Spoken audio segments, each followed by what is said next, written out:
السلام عليكم ورحمة الله وبركاته. يلا بينا نعمل مكرونة ريد صوص خفيفة وجميلة، ووصفة بإذن الله مختلفة عن أي وصفة. وفي فيديو تاني بإذن الله هنزل لكم طريقة الكبدة، هي كانت مع الكبدة في قمة الروعة. طبعا احنا هنا مستخدمين وصفة غالبا ما بتبقاش متواجدة كتير. احنا دلوقتي خدنا الطماطم، غسلناها طبعا وقمعناها وقطعناها نصين ودخلناها فرن على درجة حرارة 180 لمدة نص ساعة. وعقبال ما تتشوي دلوقتي معانا، احنا دلوقتي نزلنا مادة دهنية زبدة وزيت، ونزلنا بالبصل لغاية ما غير لونه، ونزلنا بالثوم، ونزلنا بمرقة 1.5 مرقة، و3 معالق صلصة بوريه عادية. خدناهم كلهم بلانشيه مع بعض لغاية ما الصلصة فقدت الحموضة بتاعتها. بعد كده نزلنا بالطماطم المشوية. تمام، بننزل دلوقتي مع بعضنا اهو بالطماطم المشوية، وهنقلب ده كله مع بعضه لغاية ما يوصل للقوام ده.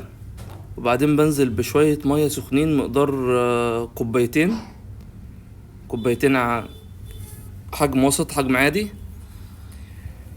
الكلام ده كله بيفضل يغلي مع بعضه لغاية ما يتجانس كله مع بعضه. وبعدين بجيب الهاند بلندر ده كله اضربه مع بعضه لغاية ما يبقاش فيه اي شوائب ولا اي حبيبات ولا اي حاجة. تمام، دلوقتي احنا ركننا الصوص على جنب، وبننزل ببصلاية نكرملها.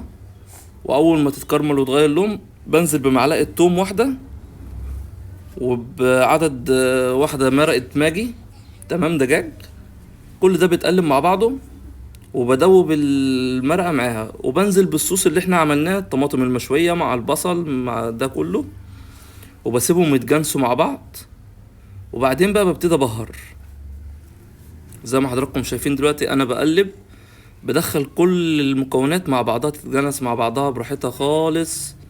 وبعدين ببهر شوية كزبرة ناشفة، فلفل اسود، وملح، بس كده.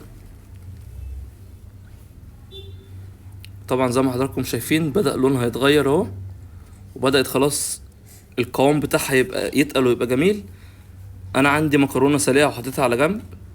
تمام، بنزل بقى بالمكرونة. المكرونة اللي انا مستخدمها هنا مكرونة انابيب مش بنة. بنزل ده كله مع بعضه يتجانس